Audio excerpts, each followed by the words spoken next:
الحمد لله الذي أضاء الوجود بنور النبوة والرسالة وجعل الدلالة عليه بأيدي المرسلين أمانة يؤدونها إلى العباد حتى ختمهم بسيدهم المصطفى نور الجلالة. اللهم صل وسلم وبارك وعظم ومجد وكرم على عبدك المصطفى سيد الأولين والآخرين محمد بن عبد الله وعلى آله الطيبين الطاهرين وصحابته الكرام أجمعين. بلغ العلا بكماله، كشف الدجى بجماله، حسنت جميع خصاله، صلوا عليه وآله. اللهم صل وسلم على سيدنا محمد طب القلوب ودوائها وعافية الأبدان وشفائها ونور الأبصار وضيائها وقوت الأرواح وغذائها ونضارة الوجوه وبهائها وبهجة النفوس وانشراحها وهدي الكائنات وفلاحها وروح الجنان ورواحها وعين الحقائق ومفتاحها. سعدت بمولد أحمد الأزمان وتعطرت بعبيره الأكوان، والشرك قد أنذر بالنهاية عندما ولد الحبيب وأشرق الإيمان.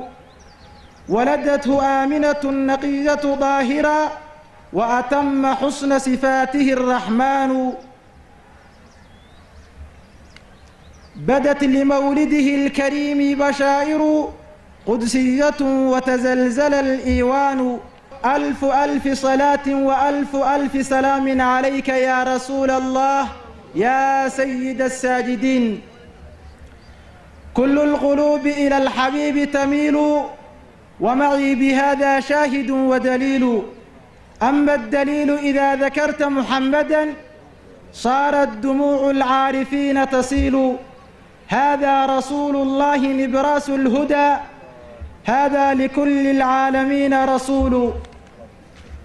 أيها الإخوة الكرام، نحن في شهر مبارك، شهر الخير والبركة والنور والحكمة، شهر رفعه الله قدره وأعلى شأنه إذ أبدى فيه للوجود نعمته السابغة ورحمته الواسعة بميلاد سيد المرسلين وإمام المتقين. إنه شهر ربيع الأول الذي فاضت فيه بحار الأنوار بولادة الحبيب المختار، فصار قدوم هذا الشهر في كل عام يذكرنا بالرحمة المهداة والنعمة المسداة. وحضوركم هذا وتجمعكم هذا أثبتتم للعالم كله أن النبي صلى الله عليه وسلم حي في قلوبنا وفي عروقنا، وأثبتتم باحتفالكم هذا تمسككم وارتباطكم بسيد البشر سيدنا محمد صلى الله عليه وسلم. وفي نفس الوقت هذا الاحتفال إرغام لأعداء رسول الله صلى الله عليه وسلم والحاقدين له. وقال الإمام القسطلاني رحمه الله في مواهب اللدنية: فرحم الله امرأ اتخذ من ليالي مولده المبارك أعيادا ليكون أشد علة على من في قلبه مرض وأعيادا.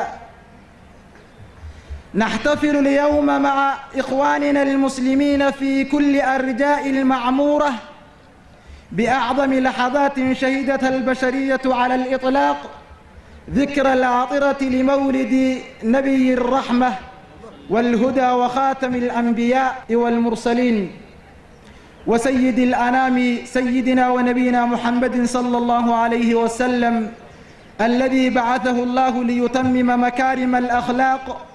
إنما بعثت لأتمم مكارم الأخلاق وإنك لعلى خلق عظيم. أكرم بخلق نبي زانه الخلق بالحسن مشتمل وبالبشر متسم، أقام على هذا الأساس مجتمعا نموذجا متحابا متكافلا متعاونا باذلا مضحيا، ولن تشهد البشرية أعظم منه. نعم، إنه قد حمل رسالة السماء شاهدا ومبشرا ونذيرا وداعيا إلى الله بإذنه وسراجا منيرا، فبلغ الرسالة وأدى الأمانة ونصح الأمة وكشف عنها الغمة، وجاهد في الله حق جهاده حتى أتاه اليقين، فكان الرحمة المهداة والقدوة والمثل الأعلى، وأرسى بالحكمة والموعظة الحسنة دعائم دين عظيم. أحباب رسول الله صلى الله عليه وسلم، إن محبتنا المطلقة وعاطفتنا الصادقة تجاه هذا النبي الكريم ما هي إلا منحة من الله نشكره عليها ونسعد بها، لأن المرء مع من أحب. ويجب علينا أن نفرح به وبمولده، لأنه من أعظم ما تفضل الله به علينا ومن أوفر النعم التي تجلى بها على هذه الأمة، فحق لنا أن نفرح ونحتفل به. وصدق الله إذ يقول: قل بفضل الله وبرحمته فبذلك فليفرحوا هو خير مما يجمعون. خلقت مبرأ من كل عيب كأنك قد خلقت كما تشاء، وأجمل منك لم تر قط عين، وأحسن منك لم تلد النساء. أحبابي في الله، فما أحوجنا ونحن نحتفل بميلاد سيد البشر أن نقتفي أثره ونطبق شريعته ونصير على هديه صلى الله عليه وسلم. وكذلك علينا أن نترك ونتجنب عن كل خلق دنيء كالبغض والكراهية بغير سبب شرعي، والأنانية والحقد والضغينة والنميمة، لأن كل هذا مما كان عادة للبعض، حتى أنفق أموالا هائلة لنيل غرضه الخسيس الشنيع. هذا ولا يفوتني أن أتوجه بالتهنئة في هذه الذكرى المباركة العظيمة العطرة بأمة الإسلام شعوبا وحكومات ولكل العالمين بميلاد من بعثه الله رحمة للعالمين، داعيا الله